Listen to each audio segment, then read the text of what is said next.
Okay, guys, welcome back to a new podcast, another solo podcast answering your questions from Instagram. So, as always, thank you very much for anyone that did contribute. I do appreciate the questions, and I'm going to give my best efforts to answer them all today. A little bit of a brief update on me. So, I am doing really good. I was sick as a dog last week. This time last week, I started getting sick and got all grumpy, got all upset about it, and then I was, pretty ill for like 2-3 days over the weekend. Took adequate rest, got better, and now I'm feeling pretty good. First few sessions back were like getting myself together again and making sure that I wasn't making myself worse, which I wasn't, luckily, and I managed to still take home 3 really good sessions, both legs, push and pull. Hit 200 kilos for 8 on squat really recently.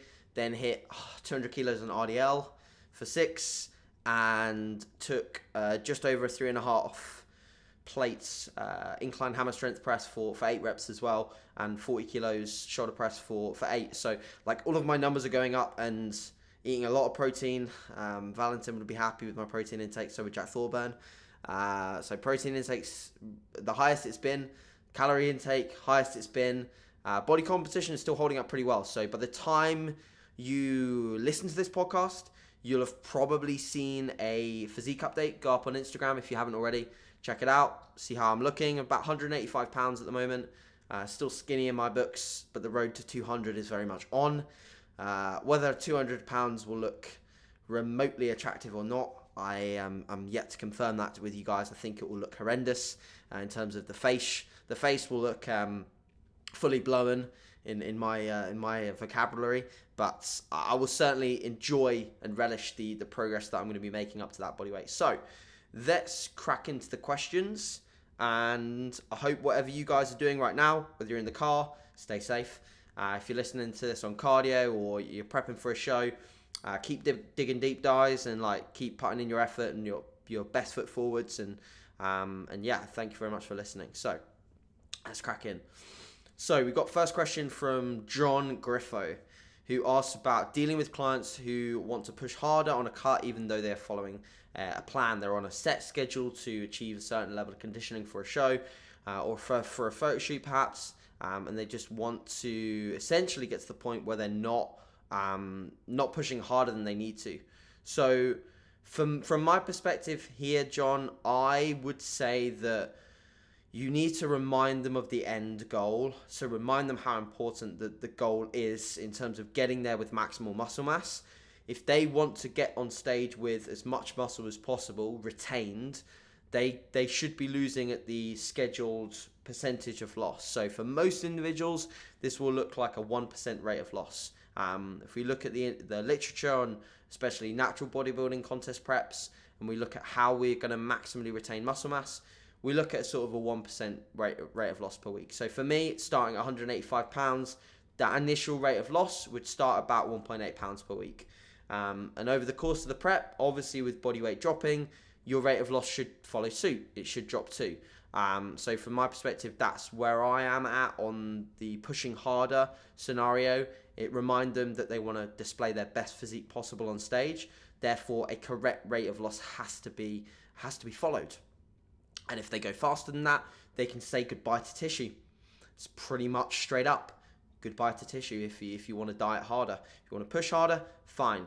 But push hard with push smart. It's the same way you want to apply to everything. Train hard, train smart kind of thing. You have to have an element of sense in what we do. And that applies to dieting processes as much as it does for gaining phases. Cool. Next question. I am just Soul. Ask, in a diet with plenty of olive oil and other omega-3 sources, is a supplement necessary? I personally wouldn't say so. If you're getting plenty of omega-3 sources from your diet itself, so from things like salmon, eggs, whole eggs, etc., then I wouldn't say that you need to necessarily supplement on top of that. But the amount of people that actually do this on a consistent basis is quite slim. So if you manage this really well, I don't think you have a need for an essential fatty acid supplement. But again, just like greens drinks, a lot of people shun greens drinks But when you look at the degree of micronutrients and phytonutrients that you get in a greens drink, the quality of micronutrition you're getting there, it's almost like a bit of an insurance policy. So for me, taking an omega-3 supplement, even if I know that I'm getting in a wide variety of essential fatty acids from my food groups, is almost like a bit of an insurance policy. So be on the verge between the two is what I would say. My advice there, mates. So Charles asks, and I did a bit of research on this. So he asks about basically phytic acid and its effect on protein absorption. So I didn't know a lot about this. So my personal research into what I found out about phytic acid and whether its effect on protein absorption is something to be worried about. So basically we're going to get phytic acid from a lot of foods in our diet, mainly like legumes, grains, some nuts. But one of the most prevalent things that I've seen in phytic acid is the amount varies between different sources of food. So the amount of phytic acid in, for example, almonds can be very varied in different almonds, obviously from different origins, etc. So that's one of the things to consider. So the amount of phytic acid in an actual food can vary. So if you think you're having a food that's high in phytic acid, it might actually not be. What has been deemed is that phytic acid does sometimes impair the absorption of iron, zinc, and calcium and cause deficiencies. But what has been the conclusion of further research, or at least an awareness of what phytic acid has an influence on, is that with people with a balanced, varied diet, we really don't need to worry about the effects on absorption from phytic acid. So I would say that if your diet's significantly high in phytic acid, but you have an overall balanced diet, I would say you don't need to worry. That's what I would deem my interpretation of what I've seen through research, what I've seen through my own sort of digging into the topic. So Charles, hats off to that question. I do actually have hair. It's looking all right today. So yeah, I would say hats off to that question because you made me think. So thanks very much for that one, mate. Phytic acid is often referred to as an anti-nutrient, but when you look a little bit deeper, it doesn't seem to have too much of an effect on people who have a balanced diet, and it also doesn't seem to have. Actually, it does seem to have some positive effects. So maybe positive effects on things like preventing from kidney stones and even cancers. So yeah, again, like there's some positive effects to having some degree of phytic acid in your diet. But anyone who wants to comment below on any of their opinions on that question, please do, because I'm more than willing to take further comments on boards regarding that. Next question, Mitch. So is there a specific way you program your strength training, mesocycles, training split, volume, etc.? So Mitch basically DM'd me last night asking how the hell am I keeping on gaining strength? Is there a certain way that I program? Is there a secret? There is no secret. Sorry guys, there is no secret. My secret to gaining strength recently has been I am just relentless in every single variable that I control. Like Danny will attest to that. I don't leave a stone unturned really when it comes to my recovery modalities. So when you do that and you actually do that, because the amount of people that say, oh yeah, I really maximize my recovery, they don't maximize their recovery. They don't do everything within their power to be able to do that. So I'm talking about like every inch of your day, making sure that your sleep is a regular cycle. You're having a bedtime, you're having a wake time. From the moment you wake up, we're thinking about staying in a low stress environment throughout the day, apart from our training session. That's where we can start to elicit a sympathetic dominant state. And the rest of your state throughout the day has to be more parasympathetic, has to be a state of parasympathetic dominance. The reason why is we'll rest up and we'll recover more optimally in that state. We'll also absorb nutrients, we'll digest food better in that state. So if you really think about your day and you break it up and you manage your nervous system as much as you manage how you're feeling sort of physically and mentally, you will see a huge difference in your training capacity. Okay, and that will influence your ability to perform volume, that will influence your ability to push up your top set numbers, and like all of these things, they matter way more than just the minutiae of how we program training. So my programming is no real secret. I know that I can now train fairly hard. I know that I can train harder though, and I'm going to learn how to train harder from a bunch of people this year, I'm sure. But within that, I know that I can elicit a decent degree of intensity, and my load on the bar is also quite high. So when my intensity is high, and when I'm allowing myself to get to the point of close to failure on most sets, I know that in that moment, my volume has to be low, both per exercise and across the whole session and in the microcycle itself. If you're able to elicit that degree of intensity and also the load on the bar is high, your volume cannot be super duper high. That's my general approach, and the reasons why I do tend to like a higher intensity and thus lower volume approach is partly because anecdotally, I've seen the most dense individuals and the best physiques on stage that stand out are the people that are strong. They're people that lift like serious weights. If you go on Instagram and you see someone that's got loads of comments on a video saying, what the fuck, like that's inhuman, like how are you doing that? That's crazy, that's absurd, that's awesome. Then you look at their physique. 9 out of 10 times, they'll have a cracking physique. They'll have density top to toe, and they will stand out in every single shot. And you'll be able to pick them out on stage as well. You'll be able to say, that guy does some cool stuff in the gym. And you just can. Keefe is a great example. One of my clients from last year, junior athlete. Fortunately, we had a few things that didn't go super well in his prep, which almost made me a bit upset with him because he's fucking awesome. He's fantastic. And all he needs to do is just be in absolute peak condition next time he competes. And there were reasons behind the story that most people didn't know as to why he wasn't. He was still in great shape, especially considering the circumstances, if you knew them. And he has got so much potential. But look at what he's doing in the gym. There is no one doing what he is doing in the gym. And that's why there's pretty much no one that looks like him.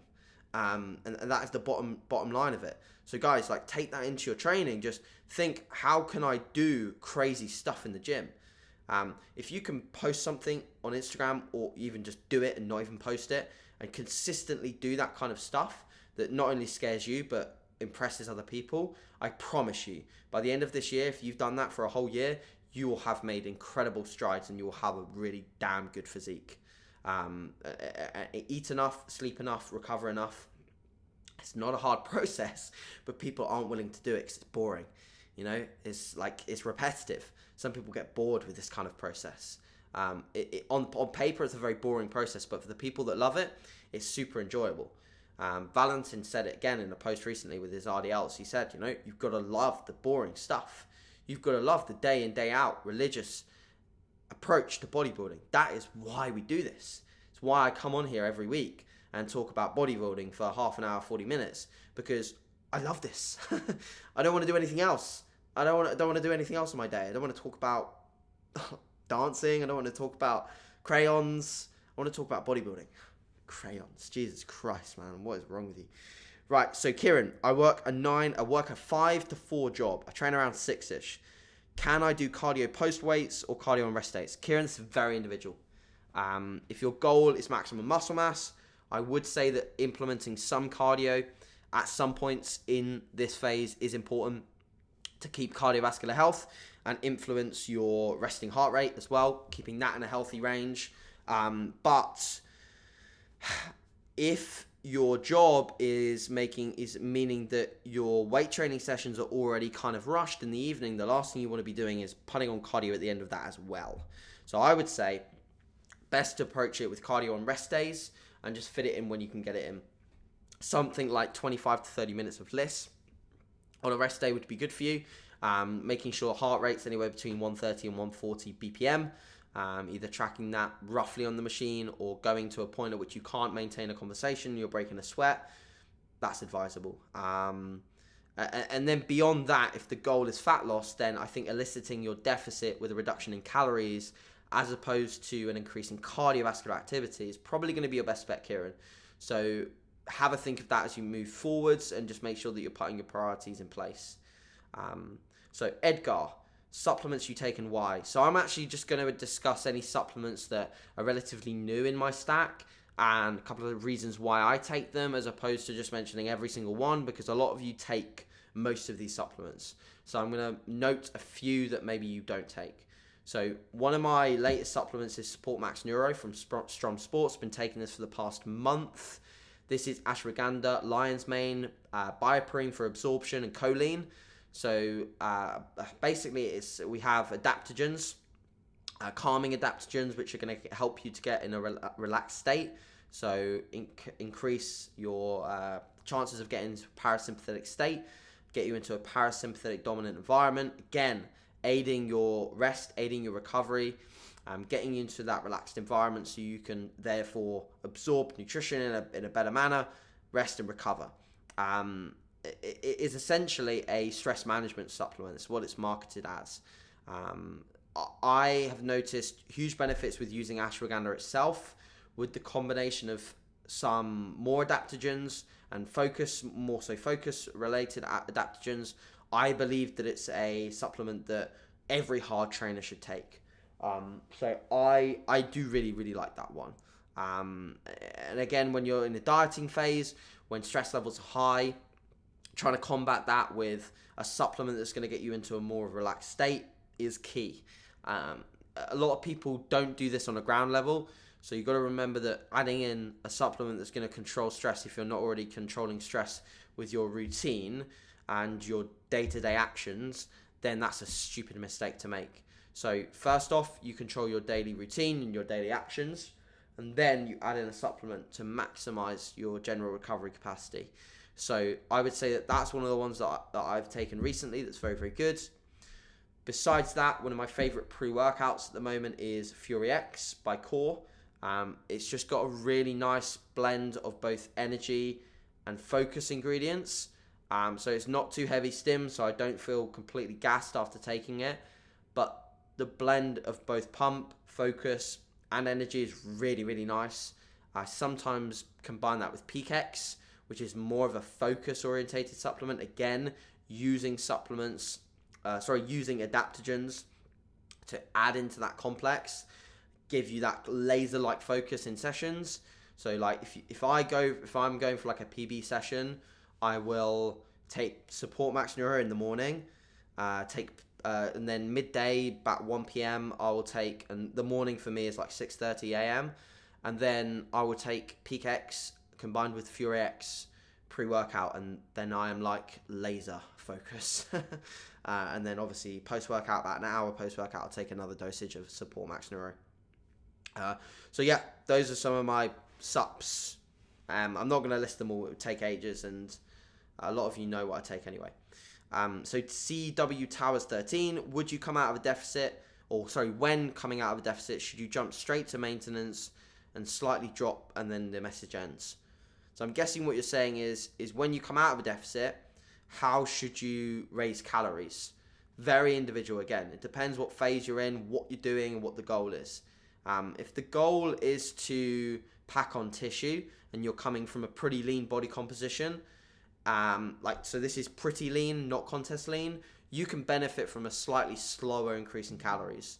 So perhaps something as little as 300 calories for someone of your body weight looking at your profile would be adequate, just to shift you away from a deficit and get you closer to maintenance. If you've wasted like maybe 1 week undershooting it, it's not the end of the world. You're still going to have plenty of glycogen to increase performance. If you undershoot it, it's not the end of the world, but you want to spend as little time as possible undershooting. I think people fuck around far too much from getting into at least maintenance, if not surplus, out of a diet. I don't think there's any place for maintenance after a dieted phase unless you're planning to maintain that condition, which is pointless if you want to build more muscle. So you have the ability to be very respondent to nutrients. So being a little slower is fine, but being slow to the point where you're not gaining any weight over a 2-week period is stupid, because all you've done there is just extend the diet. So you should be looking to gain weight over these initial weeks. So shoot up, give yourself a decent bump. Like I said, anywhere between 300 and 500 calories. It could be more though. Again, this is very, very much an estimate. Get yourself out of a deficit. Do not fuck around. Do not waste time. I've done it. I've been there. I've done it. I've wasted time, man. I've wasted so much time trying to come from a deficit all the way up to maintenance, trying to bridge the gap. Stop trying to bridge the gap. Like just get up there, because you just don't want to waste time. Don't waste time. It's pointless. Do not waste time. So yeah, make sure you're up and then get gaining. 0.5 pound per week, kind of variable for you would be great. And then yeah, just attack things from there. Bogdan, if training early, 6 to 7 a.m. and calories are low, when is it more important to eat a meal, pre or post workout?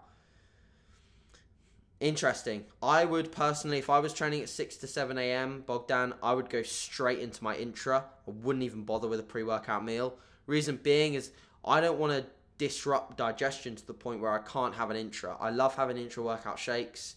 I would want to favour that more heavily over waking up at 5 and getting in a meal. So I would wake up, I'd go straight into my intra-workout shake, and I'd go straight into obviously a post-workout meal once I tried to get my heart rate down a baseline to start to relax post-workout, and then I'd go into post-workout. So my answer is the post-workout meal is probably more important. There isn't really a degree of importance. If calories are low, you can save calories from not having the pre-workout meal. Put a little bit into your intra, which I'd always have throughout a diet anyway. I'd always have intras, and then obviously have a decent post-workout meal. Hope that answers your question. Amal Kuze asked for a basic diet, and someone else asked, could you do a full day of eating on your story? Both of these questions, I'll do a full day of eating at some point, which is fine, but my basic diet in terms of how I set up my day, so I usually start my day with some sort of fruit and a whey protein. Very easy, very convenient for me to eat. I don't have to think about it. Spikes MPS, I crack on with my morning work. I don't even sit down to eat that, to be honest. I usually either make a shake with just the fruit and the whey, and I drink it whilst I'm sort of at my desk, or I'll eat the berries whilst listening to a client check-in. Like, I'm still consciously eating, not rushing it, but I don't need to sit down and I don't need to cook anything. I don't want to do that in the morning. I want to crack on with work. So then I go into my pre-workout meal. Sorry if anyone's listening, I just took a sip of water. Then I go into my pre-workout meal, which is oats, whey, blueberries, and usually some form of fats from either nut butter or dark chocolate. In terms of amounts, it's anywhere between 80 and 90 grams of carbs, about 15 grams of fat, and about 45 protein. And then I go into my intra-workout shake, which at the moment is 30 grams of carbs, 30 grams of Pepto Pro, and 10 grams of EAAs with taurine, a bit of electrolytes, and a little bit of creatine. And then post-workout meals, usually Thai jasmine rice, blueberries, and chicken, and a bit of salad. Very low calorie salad, very low fiber. And then I have secondary post-workout meal, which is the wraps and Callo dark chocolate rice cakes.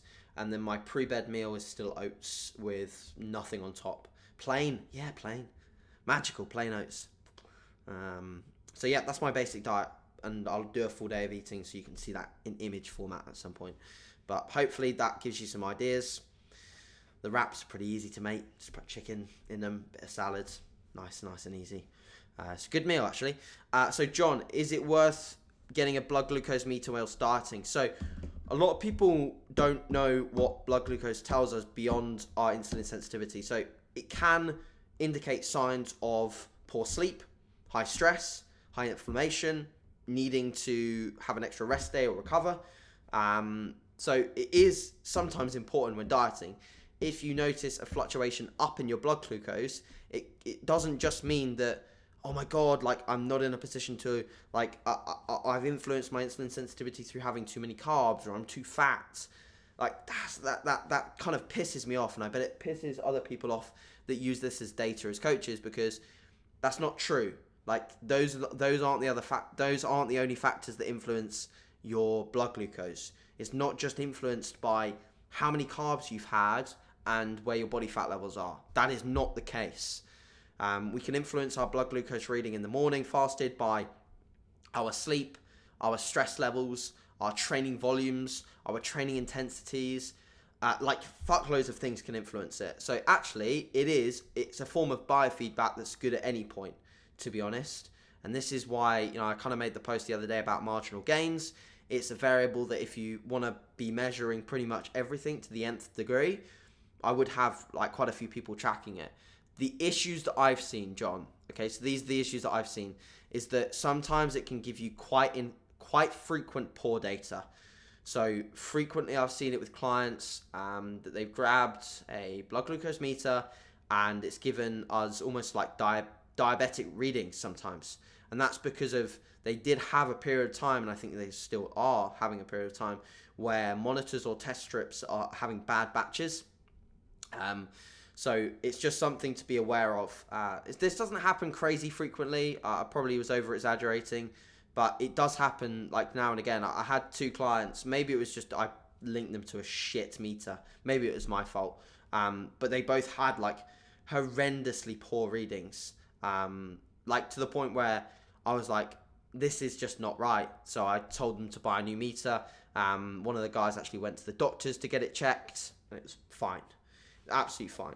So for the most part, most people I find that take it are fine because they're managing every other variable. So they're in the range that I'd want them to be, which is, to be honest, anywhere between 4 and 5.5. I think you can obviously go a little bit higher than that in the morning and still be in a good spot. Depends as to all your variables and what's influenced that. You obviously can go lower than that, but also what you've got to be wary of is that people experience hypoglycemic responses at differing blood glucose readings. So some people can feel very, very hypo on like a 4.0 reading. Some people can feel hypo on like a 3.5. Some people don't feel it until they're like 3.0. And that's very, very individual. But to be honest, yes, it's like I said, it's something that you probably want to be able to track if you're really managing every single variable, John. Robert, my honest opinion on the IFBB Natty show. Will it be drug tested as close as the WNBF? So I am not sure about this one, to be honest. If you look at the previous ways that they've drug tested these kind of federations, so like which is the one that they used to do, Mr. Universe. So they used to do the Mr. Universe contest, which was apparently drug tested. Whether it was or not, to the degree that it should have been, I'm not sure, and I don't think that it will be with this either, if I'm honest. And there's always going to be doubt, isn't there? So I don't know. I think if they're doing just urine analysis, then they're going to have issues. To be honest with you, Robert, I think drug testing in general is a pretty hard thing. And Joe actually we had a conversation about this. Joe asked the question about Yohimbine. It's like, 1, where do we draw the line? And 2, how do we efficiently drug test? Robert, we know that there's plenty of athletes out there, like, for example, Lance Armstrong, Tour de France, etc., that have gone years passing drug tests and continuing to compete when they've been doping. So the thing is, I think that all the people at the top level of the WNBF are natural. I believe in that for sure, because you just look at their physiques, and you know that they've worked for years and years and years for that where they are from a physique perspective, and you can just tell. Like, for example, even someone who's arguably contemplated as one of the fake natties, right? Doug Miller. Okay, so some people think he's not natural, right? I actually think he is, because I believe in Doug's integrity. I've met Doug, spent time with Doug, I've spoken to Doug. I believe in his integrity, and I also have seen him standing next to one. So arguably, Doug has fantastic genetics, right? Elite genetics. I've seen him standing next to, both in the off season, James Hollingshead. And James Hollingshead looks like an absolute monster in comparison to Doug Miller. So when you see them in person, you will realise the difference between the elite of natural bodybuilding and the elite of assisted bodybuilding. Don't have anything against either one of those two approaches. All I'm saying is that there's a fucking ginormous difference, and I wish people actually understood that before they start doubting people just from a few photos they've seen on Instagram and his fantastic feats of strength, which are actually more than possible as a natural who works as hard as he does. So yeah, I think at the top level of the sport, within the WNBF, the drug testing is stringent enough to catch people. And it's pretty obvious when you're not natural and you compete in a drug tested show. If you're, some of the genetic elite and you compete in a non-drug tested federation, you're going to be pretty obvious. Like, you're going to stand out like a sore thumb because there's a huge difference. So that's just my thoughts. So you'll be able to, basically, my response to that question is you'll be able to tell whether it's drug tested or not by the people that compete in it. So Joe asked about Yohimbine. We actually talked about this yesterday in terms of where we draw the line. So he was talking to me about how it has similar properties obviously not a similar degree of effect as clenbuterol, which is quite absurd when you think about it, in terms of the way it responds in the body with alpha receptors. But I don't know, to be honest, with that question, Joe. Where do we draw the line? I think we draw the line at something that has that kind of degree of effect, to be honest. And I said to him I wouldn't be surprised if it is placed onto the banned substance list in future years. But we'll soon find out, won't we? But for now, it remains off the banned list. People can use it, and people can potentially see results of it. And whether that's a good thing or a bad thing, we don't know. But ultimately, there still remains a big difference, obviously, in the muscularity levels comparative to natural to assisted. Again, this just remains quite clear. Meal timing versus overall calories for optimal performance, Simon. So this is a bit of a difficult question. When you're looking at optimal performance, calories will underpin everything. So if you're not consuming enough calories, but you're timing your food well, your performance still won't be as good as if you were eating enough. Okay. So if you're not eating enough calories, timing your foods perfectly, I believe your performance would still be better if you were eating enough and timing them with no regard. So to answer your question, if you want to get optimal performance, you consume enough calories. But that does not mean in the slightest that nutrient timing does not matter. In my degree of importance, it is literally second behind overall calories. That is where it's at. So it's important. And a lot of people don't put that into perspective. They do not take nutrient timing as important as it should be. So for me, the peri-workout meal timing is of a huge degree of importance. If you do not take this seriously, you will see negative connotations in your performance. Okay, and that's, as a physique athlete, that's the last thing we want. Okay, so from my perspective, finding out an approach that I always, every single client that I set up, they have their pre, intra, and post-workout meals absolutely guidelined.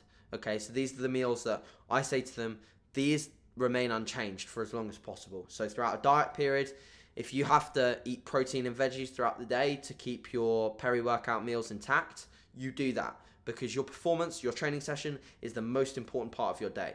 So you have to create an environment where that most important part of the day is set up adequately with calories.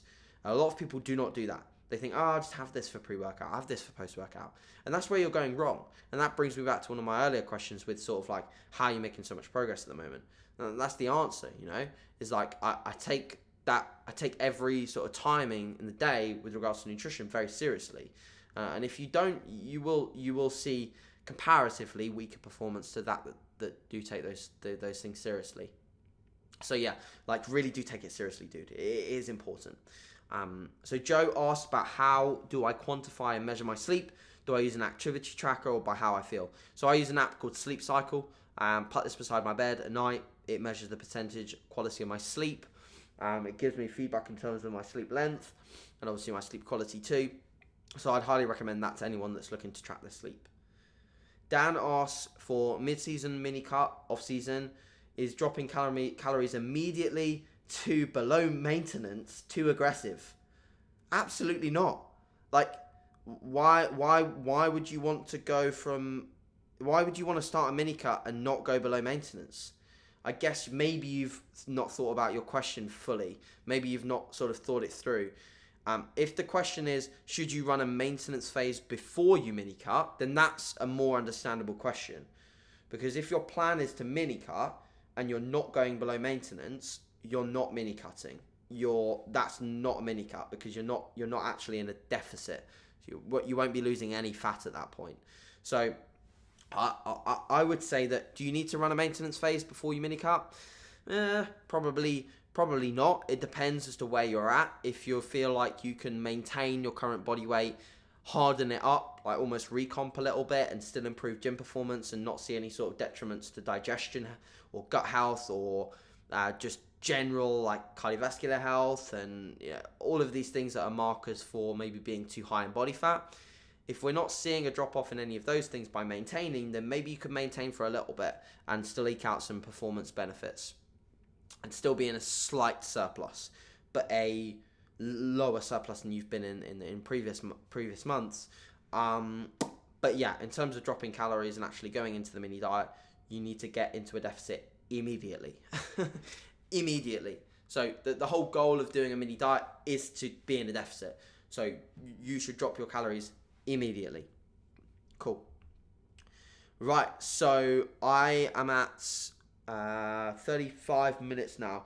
I'm gonna keep going. So I'm feeling like we're on a roll here. So I've got 3 more pages of questions. So I'm unfortunately not going to be able to get through everything, but I'll try and get through as many as I can.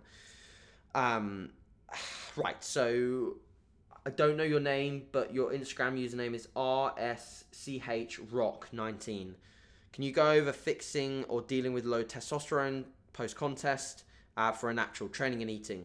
So pretty much most males will pretty much go to a very close or a stage of being hypergonadal at the end of a prep.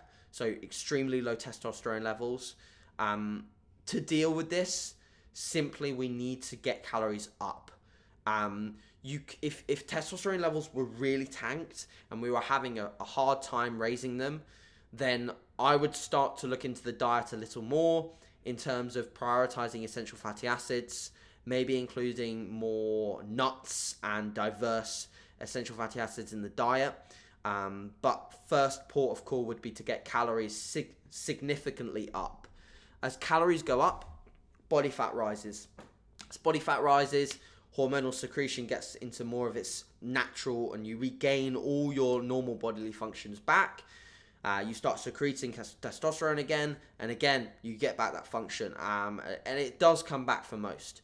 Training wise, again, we've got to look at what is going to get testosterone back to peak levels. When we see a high amount of cortisol, so a high amount of stress, we see a lowered testosterone. Okay, so what we've got to do, ideally with training volume in that phase, is keep it as low as we can. Because the reality of building muscle post-contest is low. You're at a very chronic state environment. You're probably experiencing a lot of sympathetic dominance throughout your day. So trying to reduce stress as much as possible. So training volume down. Training intensity can remain fairly high because if volume's coming down, we can keep intensity there. But again, intensity could be lowered a little bit, but we can keep intensity there to again maintain skill and maintain muscle. And then the whole goal will simply be to increase calories and see you get back to more normality. If you continue to see issues, that's where, like, to be honest, dude, you've got to admit that bodybuilding is an unfortunately slow slog of a process. So if you've been dieting for a long time and you take off a lot of body fat, you've got a long way to start feeling normal again. It's taken me, in all honesty, sometimes as much as 6 months to start feeling totally normal again. So if it takes you 6 months to feel normal again, maybe it'll take you 6 months. And that's something you've just got to admit and be comfortable with doing before you do a bodybuilding prep. And it's why I tell my male clients at the start of prep, I'm like, you're entering a serious phase here where you are going to put your health to a degree at risk at some point.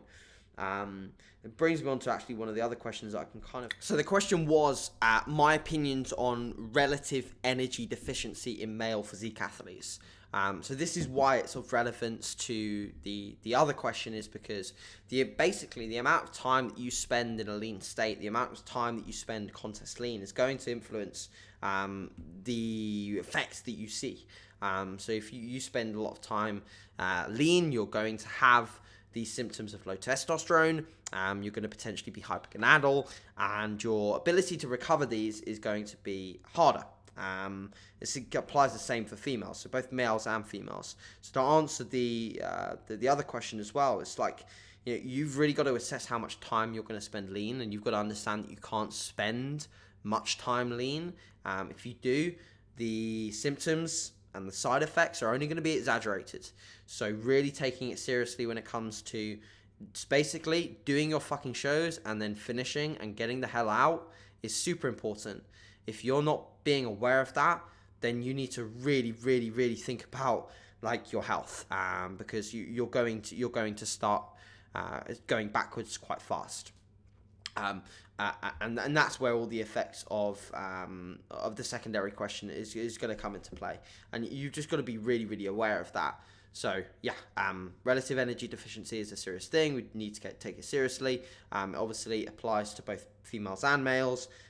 Male athletes will see the low testosterone effects, the low mood, the lethargicness that comes with low test, and potentially you may well spend too much time in that place, and therefore be hypergonadal and not be able to recover that. And at that point, you will have to do something like TRT, for example, which I know some people who have to have done, and it's a serious thing. So like, you've got to be able to take your health seriously, guys. Connor asked about choosing a show near that time. Okay, for yourself and your clients, do you prefer picking a show and setting the dates, or dieting until you achieve a certain look? Really good question. I set dates with most people, and then I just appreciate that if we're not ready, we're not ready, and that's cool. So I do a bit of both. I set the date for motivation. I set the date to instill a mindset of, I'm going to be ready by this date. They can also start sort of like telling family, telling friends about it. There's something quite invigorating and motivating about being a certain amount of weeks out, as opposed to being an unknown amount of weeks out. I'd personally find it quite unmotivating to not know when I was going to compete. For example, I already know how many weeks out I am from my next show. Like, literally now I know how many weeks out I am from my next competition, and I find that extremely motivating. So for a prep itself, I think it's very important to know when you're going to compete, and if you plan it adequately, you should know a show you're going to be ready for. But of course, life happens, things come into play, and not all the time do we get ready for the show that we want, and that's where a degree of auto-regulated show options comes in, and that's really something that we have to be aware of. Steve, whey or casein for before bed? So some research will suggest that a slower acting protein will aid, obviously, keeping us into or aiding a muscle protein synthesis response, preventing muscle protein breakdown as we are asleep, and as we don't have any sort of MPS spikes. So if you really want to optimize things and prevent muscle protein breakdown, go for a slow acting protein. Simple answer. So yeah, I would say a casein, or if you're going to have a protein source before bed, combine it with a slower acting carbohydrate and some fats, and potentially you'll slow the digestion of that food even more so. If it's more so for satiety reasons, then again, a casein will probably fill you up more than a regular whey protein. So yeah, but for performance-based reasons, if you can afford to have a casein protein before bread, I'd probably recommend it, to be honest, or a slower digesting protein. But will it make a ginormous difference? No. Will it give you some maybe marginal gains? Perhaps. And again, it's another varied protein option in your diet. Much results from direct ab training with clients. Most people, I find, have good abs, or they don't have good abs. And I think training them is important because you need to be aware of the connection that you have with your abs. But besides that, I haven't seen a huge difference between the clients that train their abs versus the clients that do. Most of my clients do train their abs, or they're told to train their abs. Whether they do or not is up to them, because I'm not there in the sessions telling them to train their abs. But I would say that, you do need to train them. You need to train them like pretty much any other muscle group, relatively progressively. But a lot of your compound lifts, especially if you're doing them beltless, will require your midsection to aid and to work. A lot of your abdominal development will be genetic, unfortunately, but I do believe that you can influence the thickness of your abs by training them. Blue light blocking glasses. What are the benefits? Where can we get them? We can get them from Amazon. The benefits are, when we're looking at anything that emits blue light, we are inhibiting our ability to secrete melatonin. Melatonin helps with regulating our circadian rhythm and understanding and switching off our body in terms of getting it into a sleep state. So I would say that they are definitely a beneficial item to have if you're looking at monitors, screens, laptops, phones late at night. If you haven't got blue light blockers, you can avoid looking like a bell end and use screen options like Flux, or switch your phone to night mode. These can have similar effects, but I do find that, for example, with lights on around the flat, just having the blue light blockers on makes everything feel more dark. And when you feel like the room is darker, I generally think you feel more asleep and you feel more like you're ready for bed too. So I would say that they're an investment that I would make and make myself look like a construction worker every single night, just to get a good night's sleep, because I just feel more switched off with them on. Frequency of posing in a diet. So Kevin asks, how often should you pose when you're dieting? Pretty much, I would say that from about 12 weeks out, you should be posing pretty much every day. And I know that sounds excessive, but I would say the more you practice it, the greater the chances of you not getting it wrong on stage. Because there's always those posing updates where you're like, I just hit that wrong this morning. No. Like, that shouldn't happen. You shouldn't be hitting anything wrong. You should be hitting everything right. So to get everything right, you need to be practicing super frequently. So yeah, I would say pretty much every morning in the diet phase. What do you find is your biggest daily struggle, Alistair? Getting out of bed after heavy training sessions? No, I'm joking. Biggest daily struggle, I think for me, it's doing too much. And I say this to my clients as well, I'm what you like to call like a yes man. So I said to Danny, like, the amount that I'm doing today, and she was like, why have you chosen to do all those things? Chosen to record my own podcast, do all my own check-ins, set up a new client, do a live stream with Valentin, be a guest on someone else's podcast, and on top of that, do all my usual work.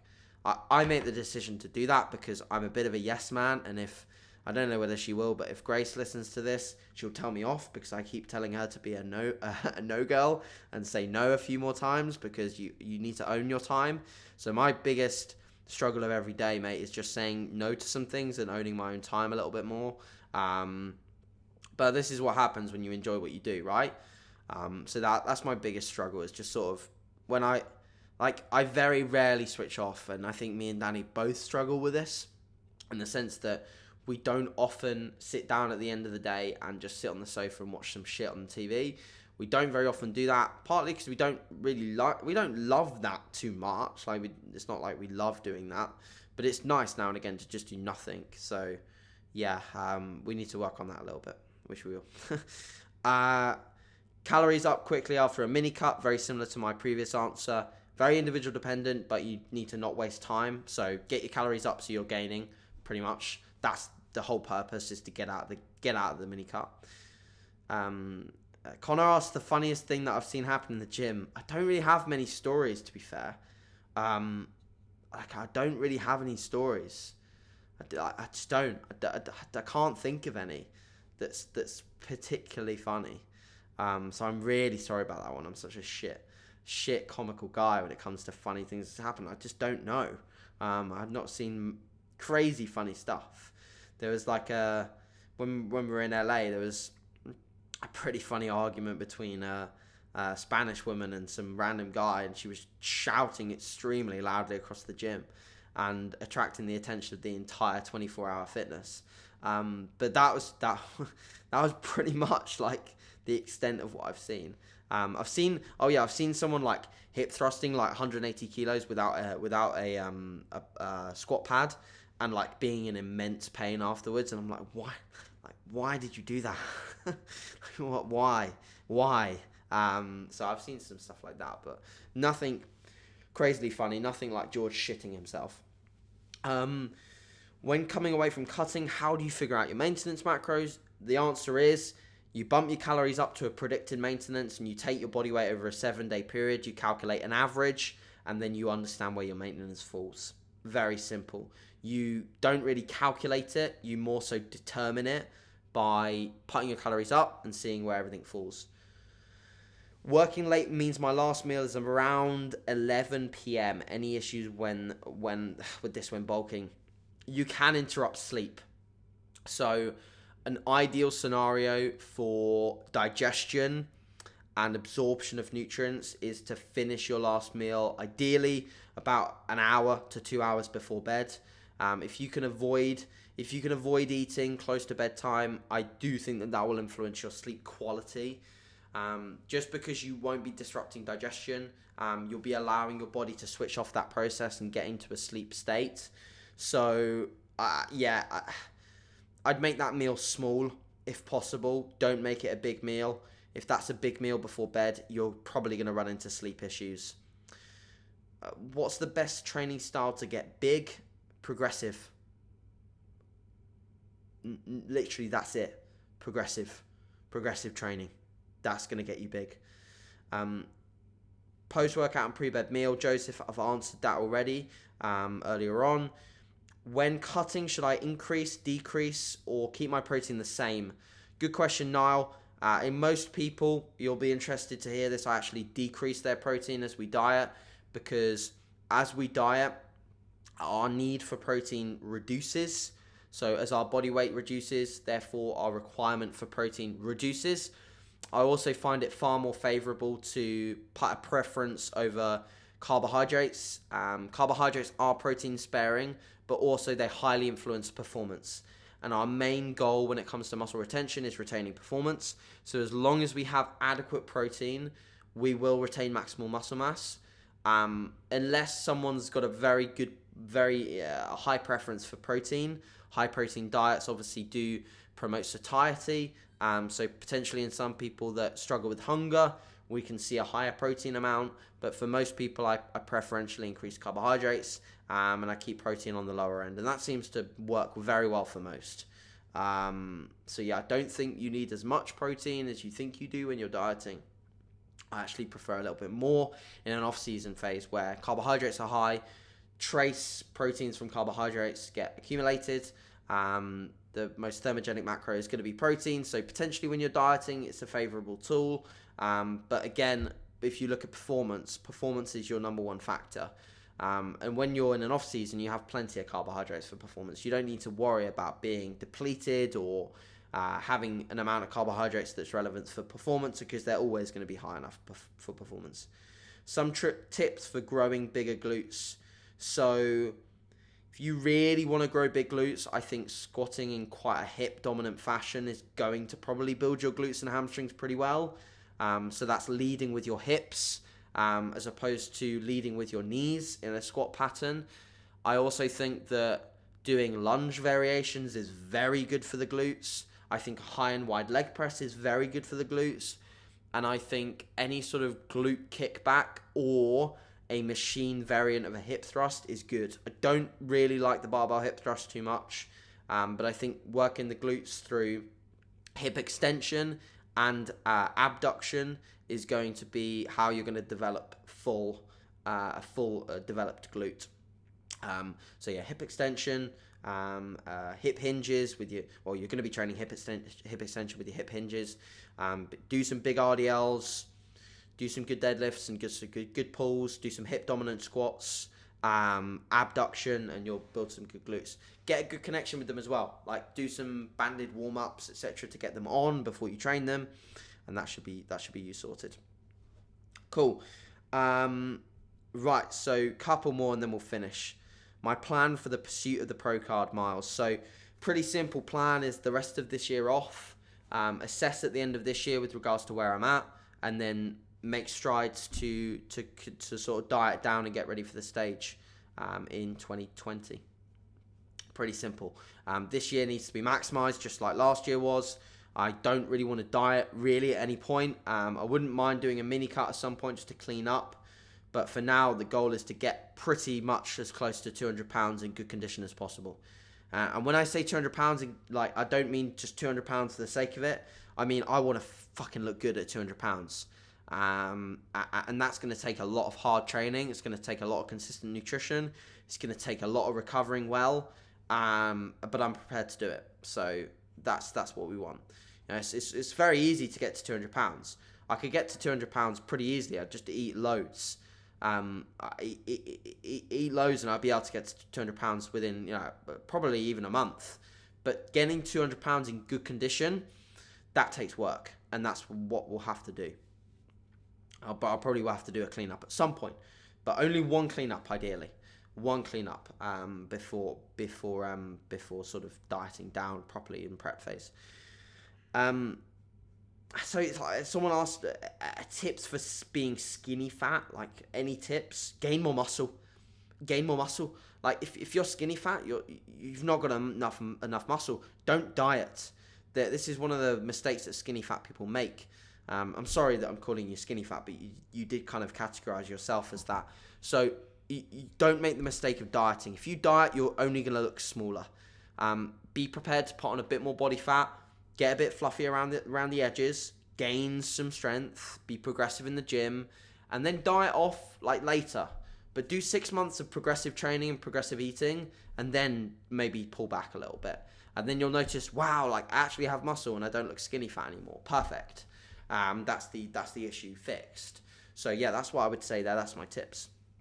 All right, guys, I'm going to end it here. This is probably in total, I know that I split a few clips up, but it's probably been close to an hour. So please do let me know if you like this kind of length. I know that there's been comments in the past with regards to make them longer. So no innuendos on that one. I've made this one longer. So if you like this, comment below or send me a message on Instagram saying that you like the longer podcasts, and I'll continue to do more of them. You really enjoyed the one with Danny, so we will be sure to do one of those again. She's currently caught my flu, so definitely today wasn't the best idea to be doing one of those. And yeah, I hope you're all well. I hope not many of you are sick, and I hope all of your training is going well. Please share that you've listened to this on your Instagrams, comment below saying you enjoyed it, all of the usual stuff. I really appreciate it, and I'll be sure to chat to you guys next week. Again, we're on a podcast roll. I think this is January. Yeah, this is January, ticked off with one a week, if not more. Going live with Valentin this evening on Instagram, so check that out. And also, I'll be doing a podcast with a girl called Frankie tonight on bodybuilding and eating disorders. Obviously, just giving my stance on how bodybuilding can potentially impact people who have a tendency to go into ED patterns. So yeah, that's what I'm going to be talking about tonight. So other than that, chat to you guys soon, and thanks again for watching. Cheers, guys. Bye.